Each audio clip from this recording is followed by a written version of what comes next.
নমস্কার India, this is your friend Priyam Ghosh. আচ্ছা, আপনি কি জানেন লাইফস্টাইল ডিজিজগুলোর সঙ্গে ওবেসিটির একটা গুরুত্বপূর্ণ লিঙ্ক রয়েছে? অ্যাটলিস্ট ওয়ার্ল্ড হেলথ অর্গানাইজেশনের রিপোর্ট তো তাই বলছে। আচ্ছা, আপনি কি জানেন ওয়ার্ল্ড ওয়াইড 250 কোটিরও বেশি মানুষ রয়েছেন যারা ওভারওয়েট, এবং এদের মধ্যে 90 কোটি মানুষ রয়েছেন যারা ওবেসিটি তালিকাভুক্ত। আচ্ছা, আপনার বডি মাস ইন্ডেক্স যদি 25-এর বেশি হয় তাহলে আপনি ওবেসিটি তালিকাভুক্ত হয়ে যাবেন। আজকে আমি আপনাদের 3টে ইজি এবং কুইক টিপস দিতে চলেছি, যেটা ফলো করলে আপনি নিজেকে ওবেসিটি থেকে অনেক বেশি দূরে রাখতে পারবেন। আসুন শুনে নেওয়া যাক। পয়েন্ট নাম্বার 1, আপনার খাদ্য তালিকায় অস্বাস্থ্য খাবার, অস্বাস্থ্যকর পানীয়কে দূরে সরান।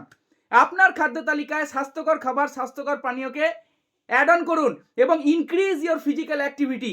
এই 3টে টিপস ফলো করলে আপনি নিজেকে ওবেসিটি থেকে দূরে রাখতে পারবেন। আচ্ছা, আপনি 21 দিনের ফিটনেস চ্যালেঞ্জ সম্পর্কে জানেন?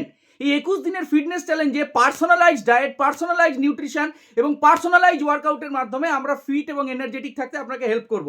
বিস্তারিত জানতে নিচে দেওয়া নাম্বারে কল করুন।